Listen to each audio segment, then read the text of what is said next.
se alegrarán, engrandecer al Señor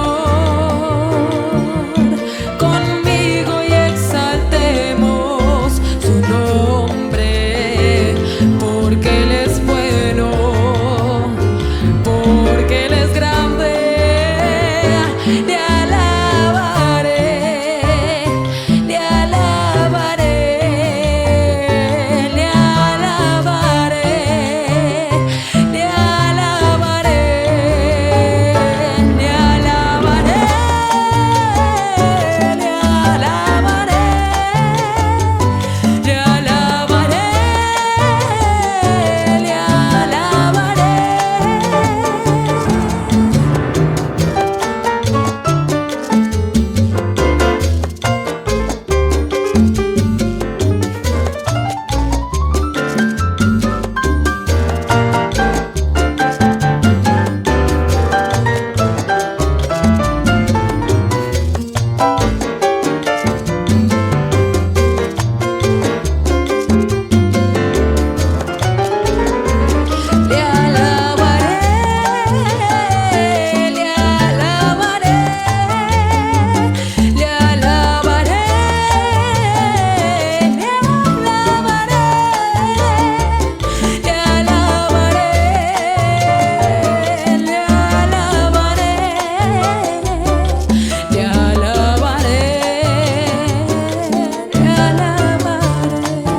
te alabaré, te alabaré.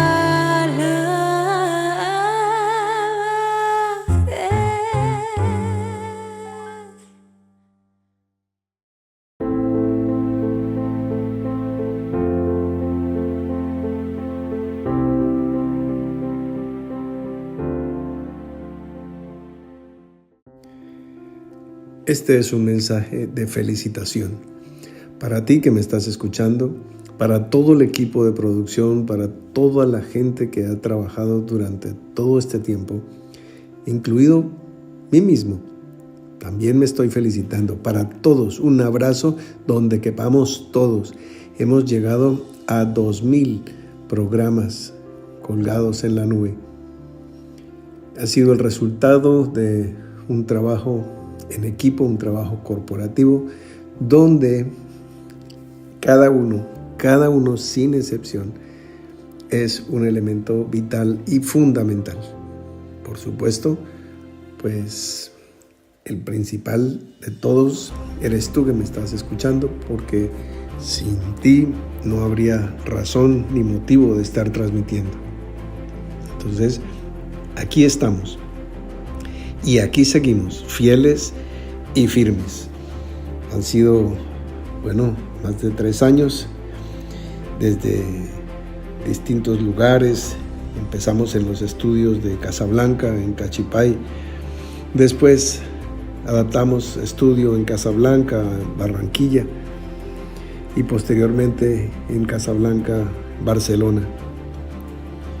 Hemos transmitido desde distintos países de Europa y de África, desde hoteles, aeropuertos y en distintos lugares que me brindaran como un mínimo de privacidad, desde trenes, en aviones, en barcos, desde un automóvil en movimiento, en distintos lugares, en distintas circunstancias, pero por sobre todas las cosas, fieles y firmes.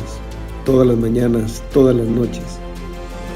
Algunas veces con alguna dificultad de cansancio en la garganta o de sueño, igual. No importa el horario, no importa cuánto tiempo se haya trabajado, fieles y firmes. Podemos decir, no, es que la garganta está un poco cansada, es que hay un poco de sueño, entonces hoy no sale el programa. No. Incluidas dificultades de tipo técnico que se han salido de nuestro control. Gracias a los compañeros que nos han apoyado desde Miami, desde Maracaibo, desde Barranquilla, triangulando la señal para que no falle.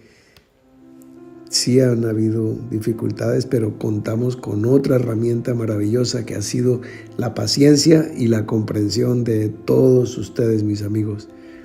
Y entonces, pues, verdaderamente deja un sabor dulce y una satisfacción grande en medio del corazón de saber que algo se está haciendo definitivamente bien. Entonces, bueno, esa felicitación y ese abrazo donde quepamos todos. Feliz día y salimos para la siguiente tanda.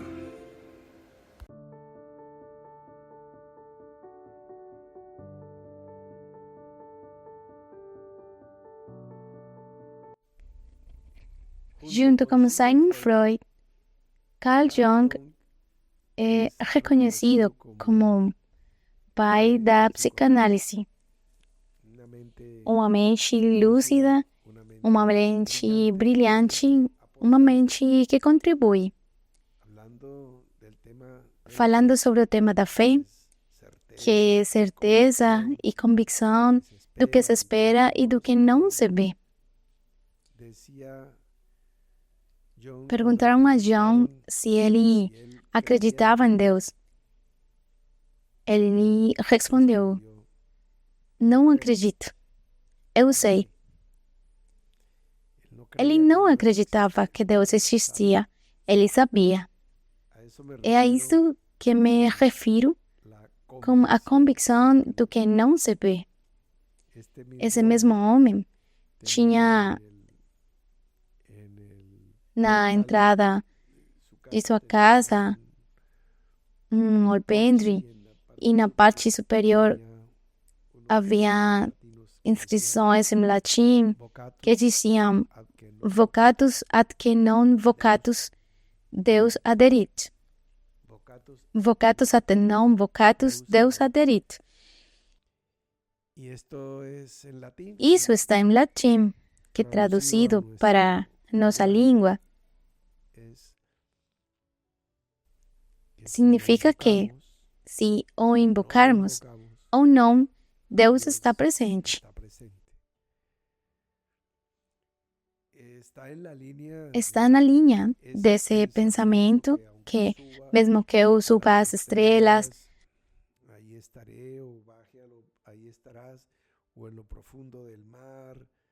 para onde fugirei do teu espírito?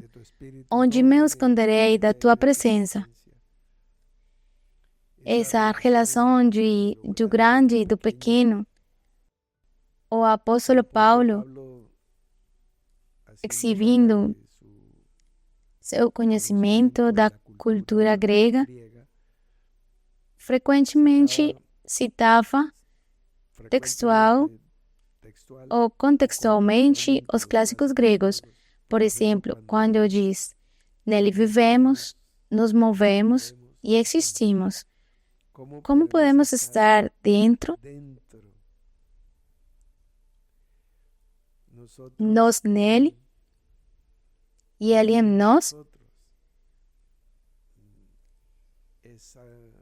Esse modo de pensar como uma paradoxa, porque se ele é tão grande que estamos nele, como nós, sendo tão pequenos, o temos em nós?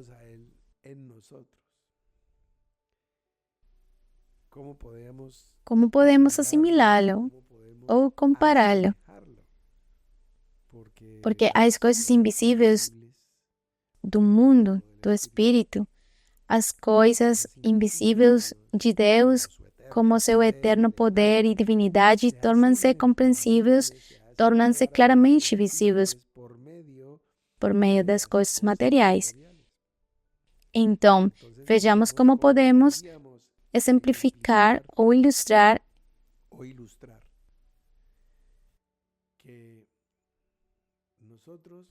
que nós poderíamos estar como um bebê no ventre da mãe, um feto no ventre de sua mãe.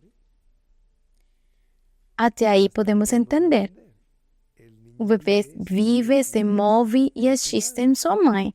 Mas como a mãe poderia estar dentro do bebê? Bem, através do cordão umbilical. A mãe está fornecendo tudo o que é vital que ele precisa, inclusive não apenas o sangue, mas o ar, por exemplo. Vamos olhar para o exemplo de uma árvore. O relato de Gênesis, no seu primeiro capítulo, diz: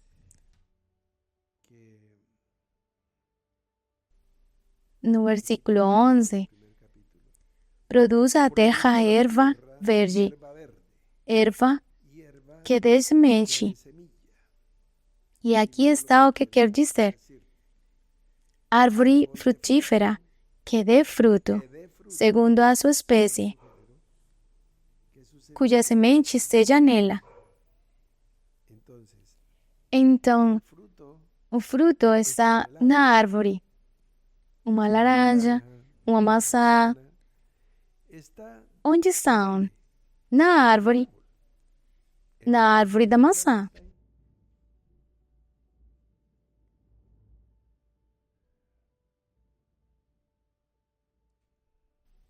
Está lá. Lá está a maçã. Lá está a laranja, o limão, a fruta que seja. Árvore de fruto que dê fruto. Então, se você é uma maçã ou uma laranja, mas melhor vamos pelo lado do laranja, porque com a maçã acabamos com a história de Eva e a serpente, porque está incrustada no subconsciente ou no inconsciente coletivo e associamos. Então, melhor não. Laranja. Se Deus é a árvore de laranja, se Jesus é a videira e nós os ramos, melhor vamos ficar como a árvore de laranja. Então, Deus é a árvore e você é a laranja. Você vive na árvore, você se move aí na árvore quando o vento sopra. E você é uma laranja, na árvore de laranja.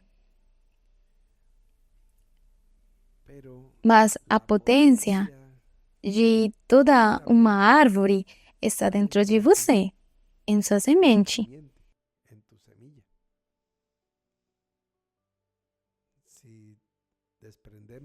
Se desprendemos essa laranja da árvore,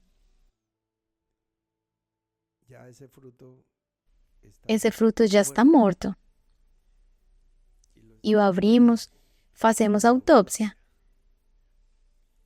E pegamos a semente. E a plantamos. Essa semente tem uma potência de vida. Essa semente morre e fecunda ou germina de vida que está adormecido nela, a qual é o germe de vida, fazendo brotar uma nova planta, no começo um arbusto e depois uma grande árvore, a imagem e semelhança da que produziu a laranja original. E será a manifestação de que é participante da natureza da árvore original.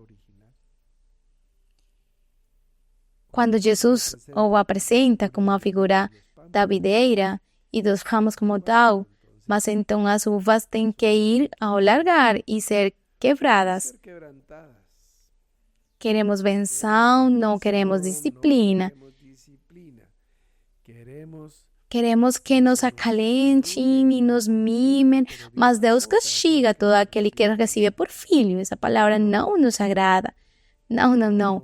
E muito menos a experiência. Então, eu tenho que compartilhar com você o que está escrito, como tem que ser, de forma completa. Me parece extraordinário, me parece maravilhoso essa operação de Deus de tirar algo de algo.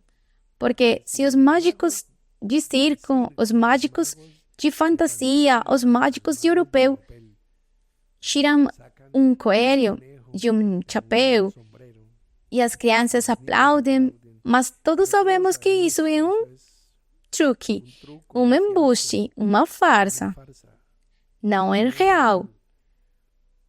Não é verdade. Não é verdade. Não existe essa mágica. É simplesmente prestidigitação.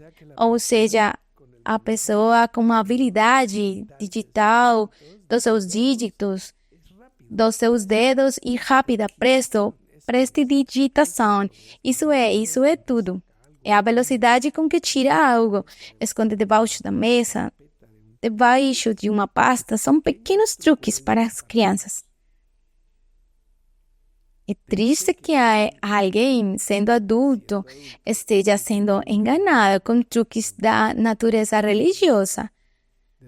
Minha tarefa é desmitificar as mentiras dos encantadores, dos feiticeiros, dos adivinhos, de todos os magos das cortes de Faraó ou de quem quer que seja. Bem, isso me ganha amizades e algumas não, mas de qualquer forma, não estou aqui para agradar e servir a todos, porque não posso. Só posso servir a uma casa e a uma bandeira. Quem não estiver com essa casa e essa bandeira, então estamos em caminhos diferentes. Isso é tudo. Não é que estou declarando guerra a qualquer maneira de pensar, nem a qualquer escola de pensamento. Simplesmente quero que você não seja enganado, e isso é tudo. Mas, se você quiser, podia até aproveitar. No filme Matrix, há uma cena em que finalmente revelado que tudo é uma simulação, que não é real. Aquilo mesmo que os antigos hindus diziam em seus textos de cultura védica, que é Maya, que é uma ilusão dos sentidos. Bom, milhares e milhares de anos depois encontramos o filme e então, você quer a pílula vermelha ou a pílula azul? Com uma você vai conhecer a realidade e com a outra vai continuar enganado. É incrível, mas muitas pessoas, justo como aparece no roteiro do filme, preferem continuar enganadas com o que imaginam, com o que acreditam que seus sentidos percebem. Então, preferem ter, como diz a música de Roberto Carlos, 1 milhão de amigos, aqui que não são reais, que nenhum deles lhe oferece um abraço, nem sua solidariedade, nem sua lealdade. Não, são amigos reais. Amigos reais, às vezes, são aqueles com os quais você tem atritos, tem choque. Mas eles estão lá e nós estamos aqui. Esta é a diferença entre o que tem a aparência de piedade, mas nega a eficácia dela. Bom, eu estava dizendo que me fascina encontrar essa capacidade divina de tirar algo de onde não há nada. Como tirar água de uma pedra. Acho maravilhoso. Imagine, então, nessa ordem de ideias, se há um Deus que pode tirar luz das trevas, pode tirar vida da morte através da ressurreição. E Ele já me deu prova e testemunho de que é assim. Como sabemos? Isso é pela fé. Não. Temos demonstração. Poderíamos estar diante de um tribunal. E eu te digo, bom, olhe para Israel segundo a carne. Observe o comportamento da cultura judaica tradicional. Como é em relação ao dinheiro? Pois eles oram, jejuam e meditam antes de gastar uma moneda. Não quero dizer que são mesquinhos, não. Simplesmente são muito econômicos ou ótimos administradores. É por isso que frequentemente encontramos tantos magnatas, tantos milionários, tantos bilionários judeus, porque conhecem o valor do dinheiro, não desperdiçam, não esbanjam. E muitas vezes parece que eles têm uma cultura de que fecham a mão. Você tem que bater aqui para que eles abram, para que doem generosamente. Não sei se é só fama, mas o que eu disse primeiro não é fama. E muito comum haver uma tremenda prosperidade na cultura e no povo judeu. O povo de Israel em geral, mas a cultura judaica é assim.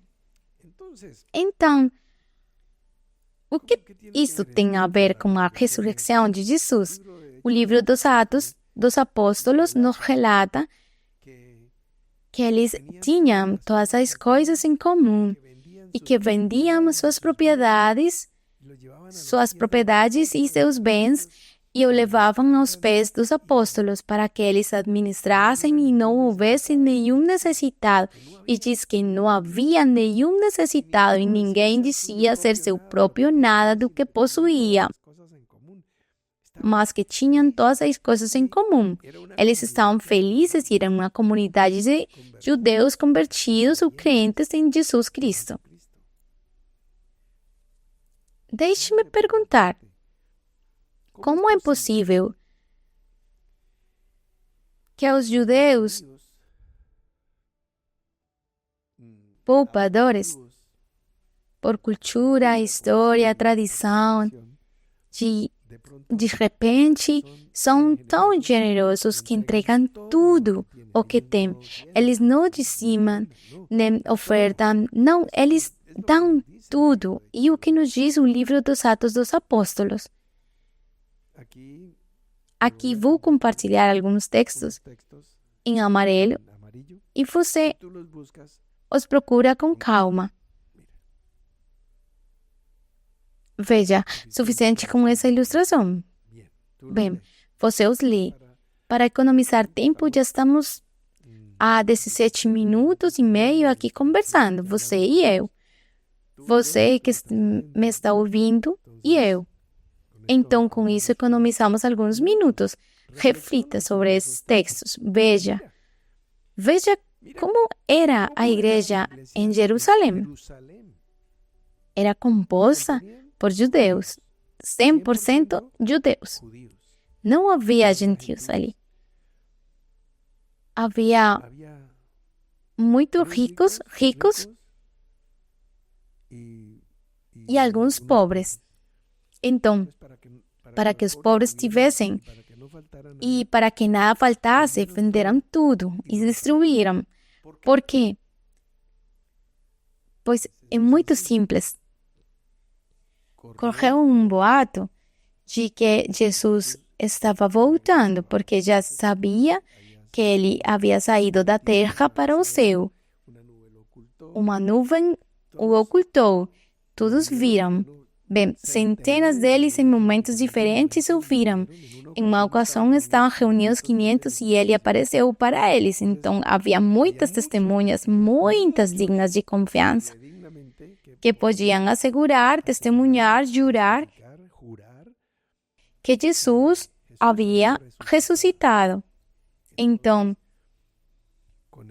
Com esse poder de testemunho, a igreja crescia e aumentava em número porque havia centenas, talvez milhares, não sei, talvez milhares de testemunhas,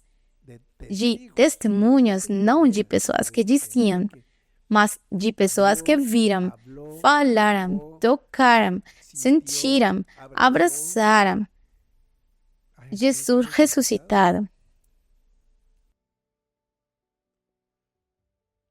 Ouviram. Então, quando essas pessoas falam, é uma irradiação do que está acontecendo. E o que aconteceu? Bem, eles estão absolutamente certos de que ele ressuscitou. Logo, era verdade o que ele diz sobre si mesmo. Então, eles estão diante do Messias. Estão diante daquele ser que sabiam que vinha de Deus, que era o cumprimento e era o profeta que Moisés havia anunciado, etc, etc. Então, esse primeiro grupo, esse primeiro conglomerado, os primeiros milhares, estão absolutamente seguros e também porque havia algumas pessoas por aí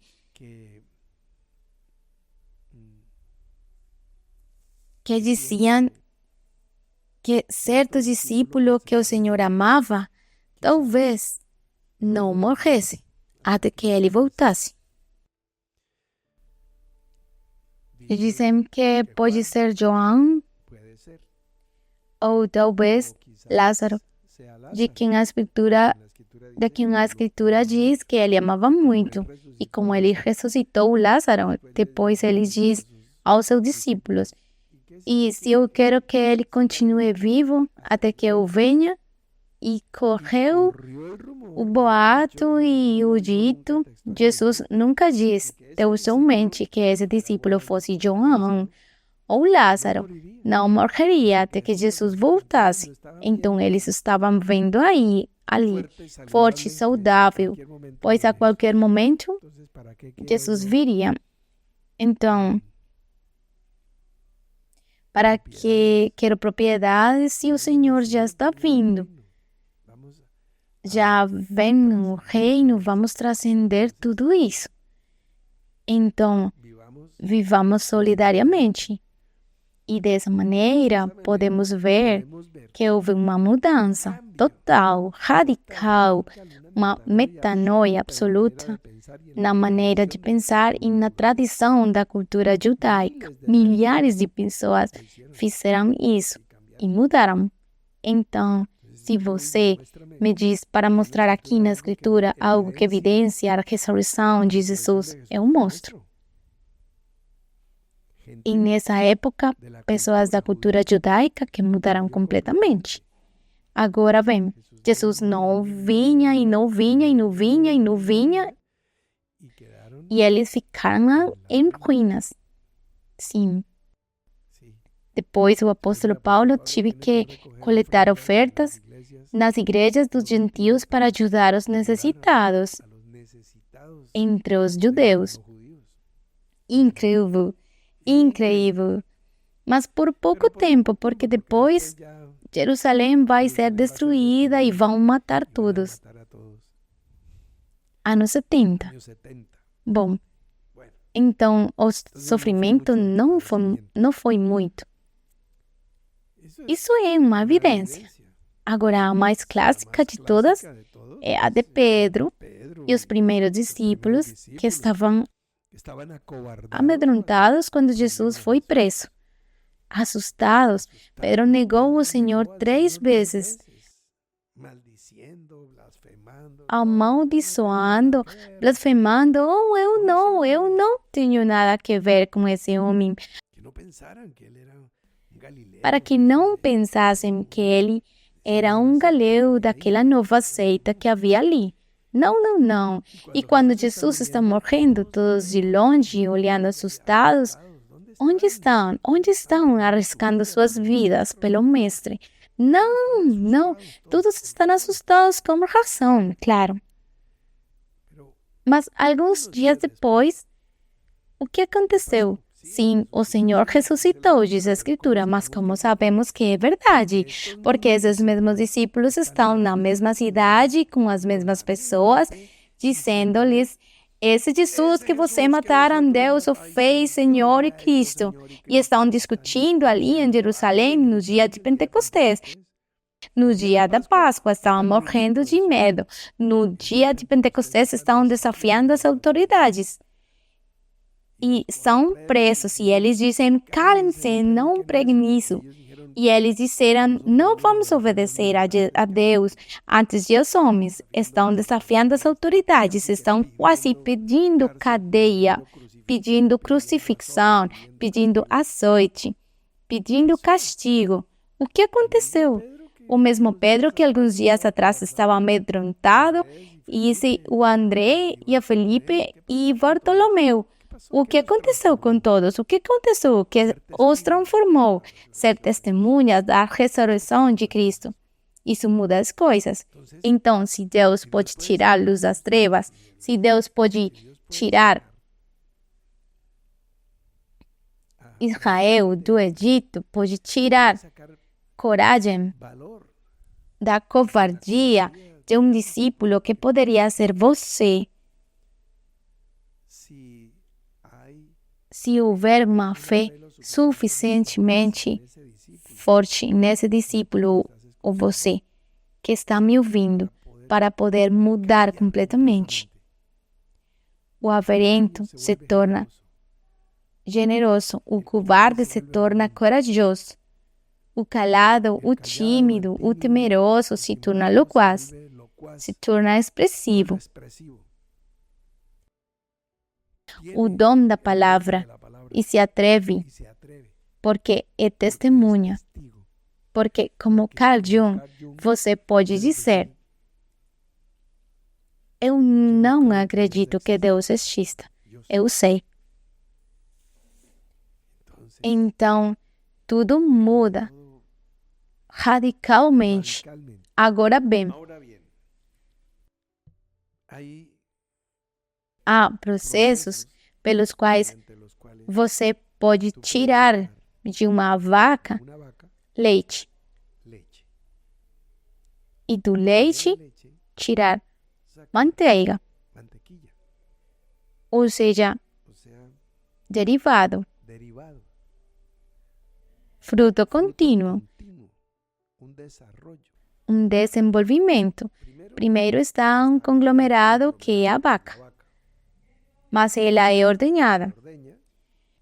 E bom, há um fruto interessante. Não vamos dizer que já é o bezerro que a vaca teve, porque esse é já o crescimento da pecuária, mas com o bezerro vem a capacidade de amamentar esse bezerro generosamente, e essa teta vai trazer leite para todos da casa, para os donos da vaca e para o bezerro também.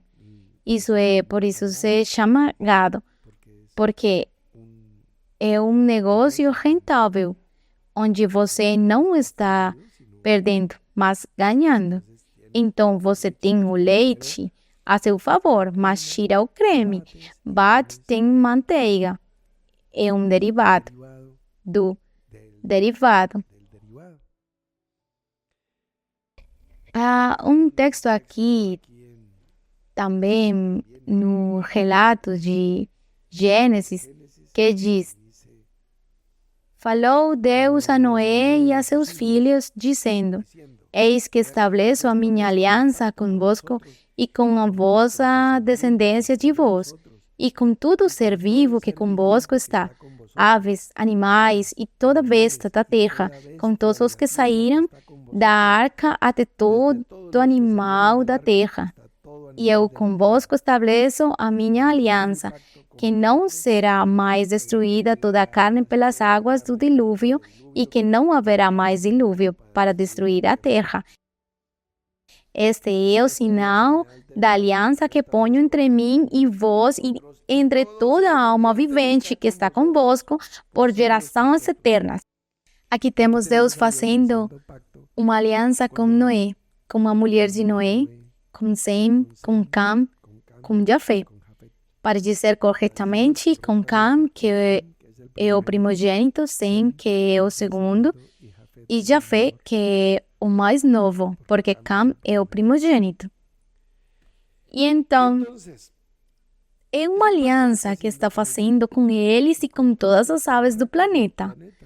E com todos os animais do planeta, com todo ser vivente, com toda besta, com toda besta. Com toda bestia.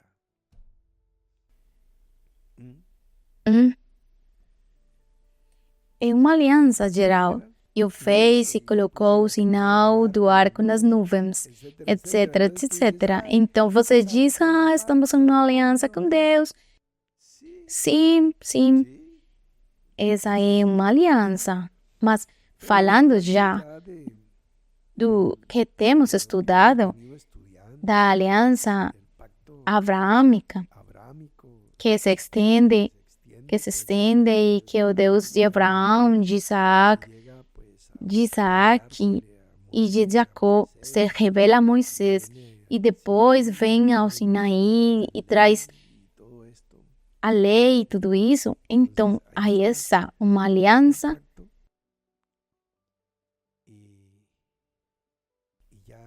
e já não é com todos os animais. Aqui nos apresenta no livro do Apocalipse uma grande multidão na qual ninguém podia contar, de todas as nações, de todas as tribos, de todos os povos, de todas as línguas que estavam diante do trono e na presença do Cordeiro, né? E quem eram eles? São os que lavaram suas vestes e as branquearam no sangue do Cordeiro, que saíram da grande tribulação, multidão incontável. Aqui diz incontável, que não se podia contar, imagine. Então, quantos animais existem? Incontáveis. Quantas aves? Quantos répteis? Incontáveis. Bom, quantas pessoas? Incontáveis. Bem, é uma benção. Estavam cobertos por uma aliança. Sim, sim.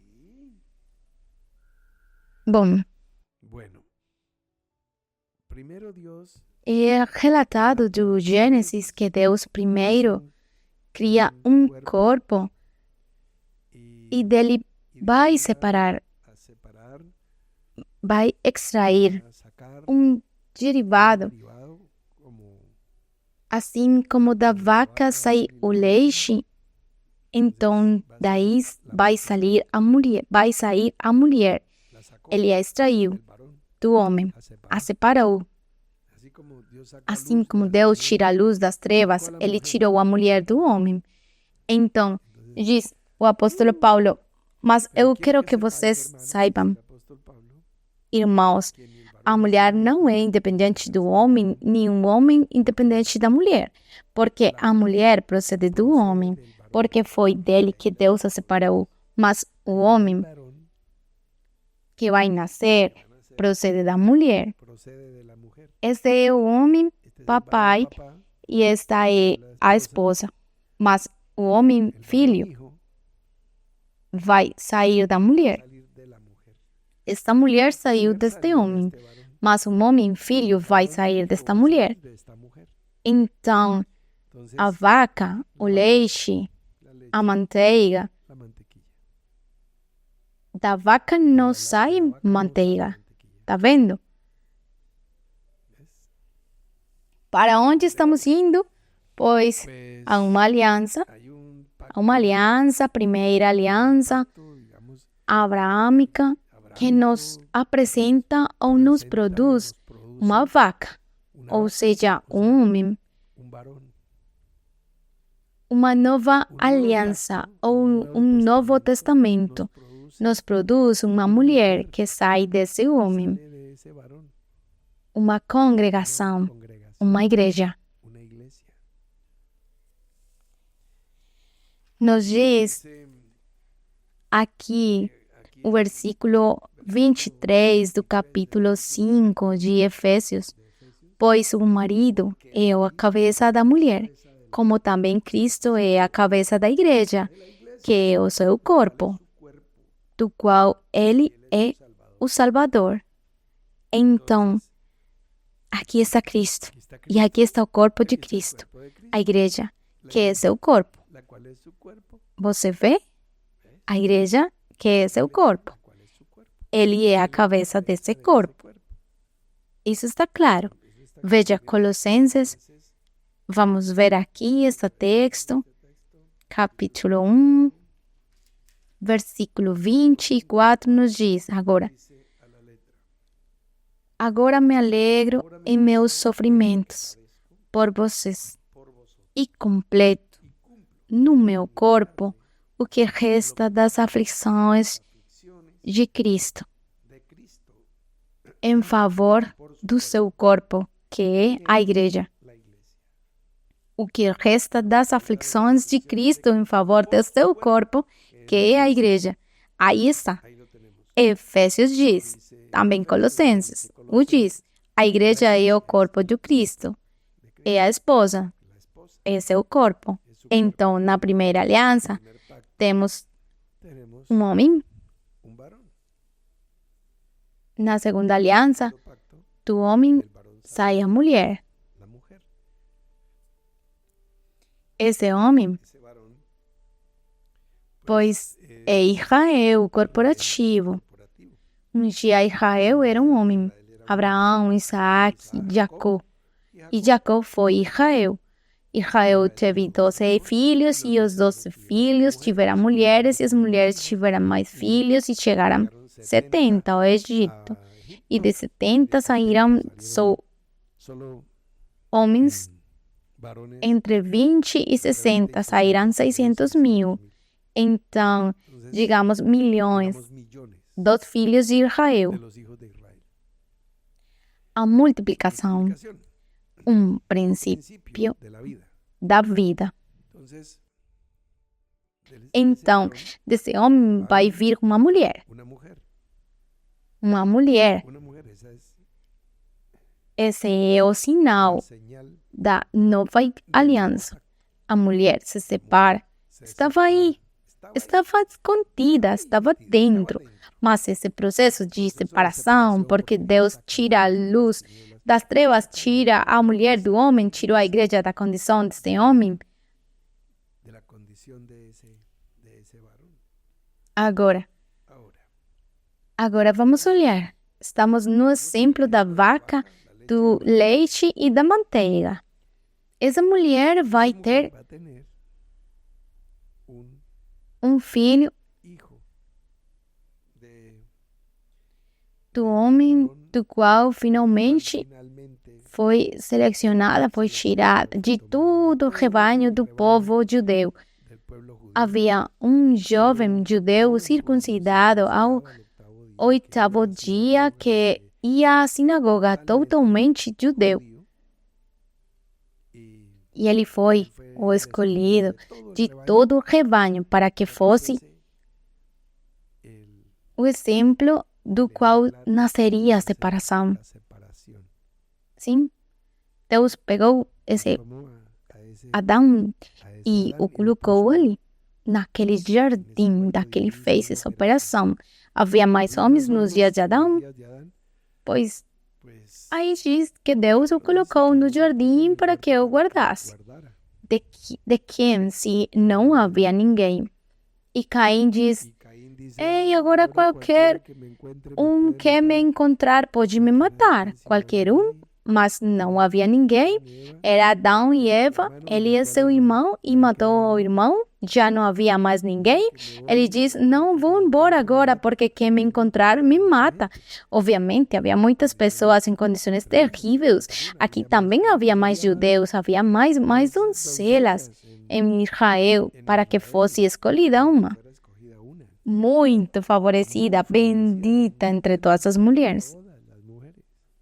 Se Maria é muito favorecida, figura e tipologia para que viesse esse vaso, esse que nasceria, o santo ser que nasceria. A crista, a ponta, a pedra angular de todo esse processo. A lei e os profetas foram até João Batista. Chega Jesus e começa uma nova narrativa. E começa uma segunda aliança, uma nova aliança, um novo testamento. E a mulher. Então já tem homem e já tem mulher. Estamos indo bem, estamos indo bem. Então, o que vem agora? Agora acreditamos em Jesus? Sim. E acreditamos em sua igreja? Sim.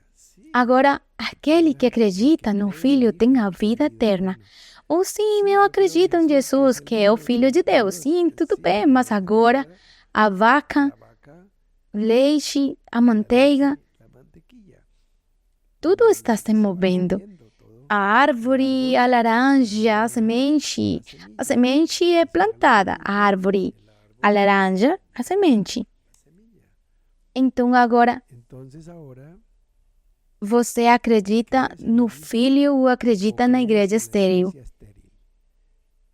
Você acredita que Abraão, que é o anúncio do que estava por vir, é mais privilegiado do que Cristo? Você acredita que a esposa de Cristo permanecerá como Sara, estéril, a vida inteira? Um servo da casa herdará e não o filho. Deus promete filho e Deus cumpre filho. Ele prometeu a Abraão e, claro, aquele a quem todos os profetas apontavam e todas as promessas serão cumpridas nele e para ele. Cristo não escolheu uma mulher que não lhe diz um fruto e um filho.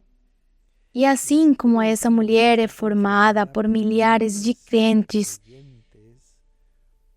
milhares e milhares e milhares de crentes em Jesus Cristo, dentro dela, no interior dela, com um trabalho especial, assim como o vinho pode ser feito das uvas que crescem na videira, ou a manteiga do leite que vem da vaca. Alguns elementos podem ser trabalhados dentro da mulher, pela palavra, pela semente desse marido, Cristo, que forma um conglomerado muito menor que está dentro dela, dentro da igreja. Mas um conglomerado de pessoas, porque são pessoas, não são micróbios, nem bactérias, nem espíritos voláteis, mas pessoas como você que está me ouvindo, que pensam na possibilidade de que as promessas que foram feitas desde o início para o filho cheguem à sua vida.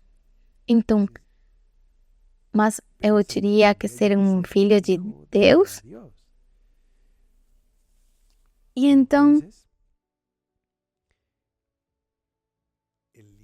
o livro do Apocalipse tem a mensagem às 7 igrejas. Quem tem ouvidos, ouça o que o Espírito diz às igrejas. O anjo da igreja em Efeso escreva e dá a mensagem. Ao vencedor darei, e faz as promessas. E depois escreva ao anjo da igreja que está em Esmirna. Ao vencedor darei, ao vencedor. Não a essa igreja darei, não. Aos vencedores. Essas 7 igrejas, Essas 7 igrejas representam a plenitude, o pleroma, a totalidade do corpo de Cristo, a igreja. E uma expressão 7 vezes, assim como Isaías fala dos 7 Espíritos de Deus. O Orion é uma constelação e são 7 estrelas. Uma constelação, 7 estrelas. Uma igreja, 7 congregações. É uma figura. Há um pacto para aqueles que ousam acreditar o suficiente para que trabalhem agindo, criando as condições para que se cumpra o que está escrito. São pessoas que querem, como você que me está me ouvindo. São pessoas que acreditam, como você que está me ouvindo. São pessoas que estão se dispondo a criar as condições, querer, acreditar, criar, para trazer à luz a manifestação do poder do Pai que gerou todo este processo. O Cristo de glória. Para explicar mais, eu teria que trabalhar com massinha. É assim que estamos anunciando o que nunca foi dito antes. Uma nova aliança, mas não é para uma grande multidão, não é para todos os animais, nem todas as bestas, como a aliança que fez com Noé, nem é para a grande multidão que não se pode contar de toda tribo, povo, língua ou nação. Não. Isto é maravilhoso, nem mesmo é para a igreja, não. É para alguns elementos que estão aqui, dentro da mãe. Chama-se, num determinado momento, um feto, mas não é toda a mãe o feto. O feto é uma parte pequena, não é a fruta, é a semente. A semente está nela, dentro da mulher grávida. Está o filho. Um filho nos é dado. Um filho nos é dado. Um filho nos é dado. Está escrito, anunciado, profetizado ao longo de toda a Escritura. E como temos dito em todos os programas de Irradiando, com relação a este tema e a tudo que anunciamos, a última palavra é sua. É a sua decisão. Vamos bendizer o Senhor.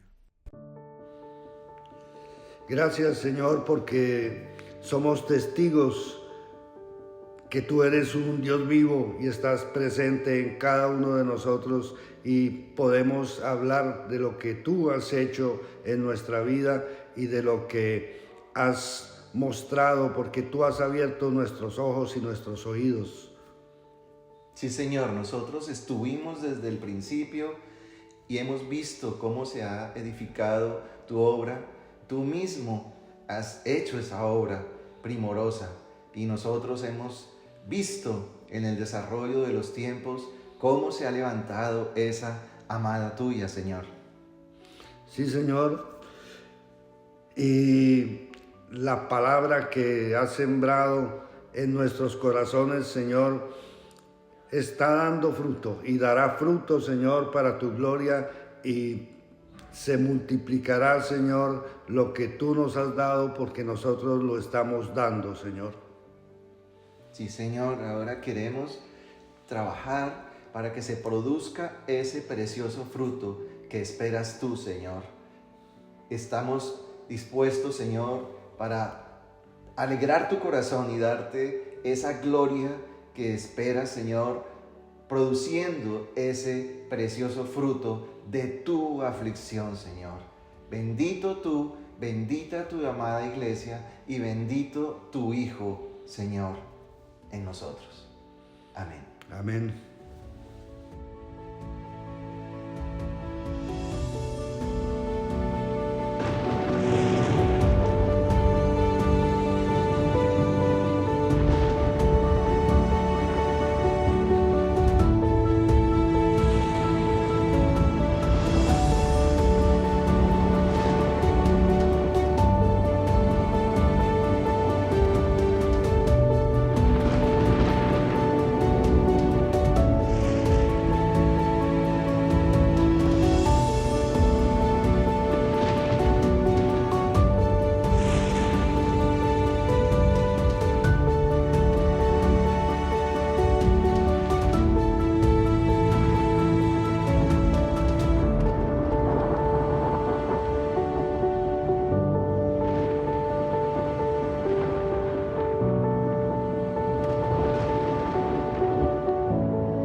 que escuchaste mi clamor y mi gemir. Pues me tomaste para ti, me redimiste y de Egipto me sacaste con poder. Te serviré, oh Dios, en el monte de Oreb. Te serviré con el corazón. Te serviré, oh Dios, en el monte de Oreb. Te serviré con el corazón. Oh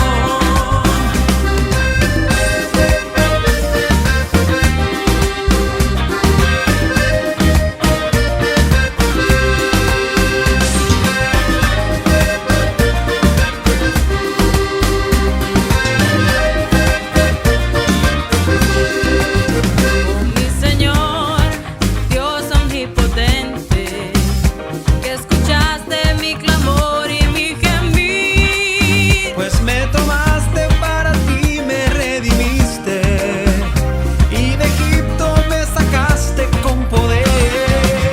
Te serviré, oh Dios, en el monte de Oreb. Te serviré con el corazón. Te serviré, oh Dios, en el monte de Oreb. Te serviré con el corazón.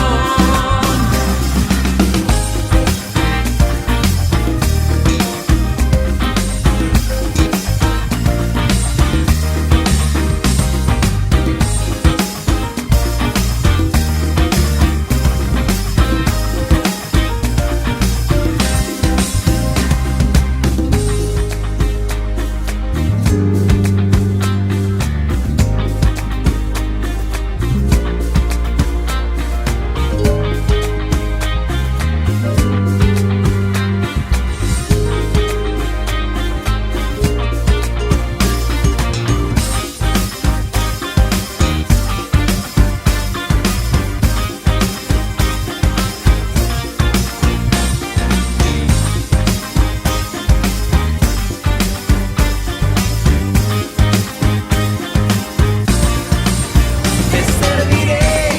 oh Dios, en el monte de Oreb. Te serviré con el corazón. Te serviré, oh Dios, en el monte de Oreb. Te serviré con el corazón.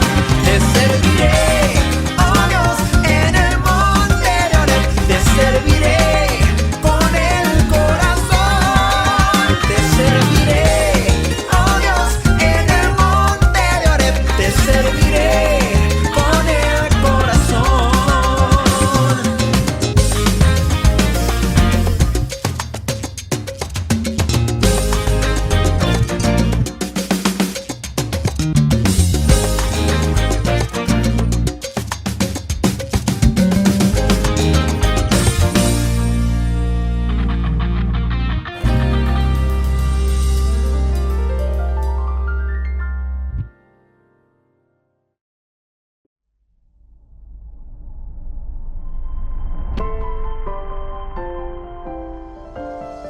Me has conducido a una nueva vida, donde he encontrado valor a mis días. Estaba a tu lado y no te conocía. Había un vacío en mi interior.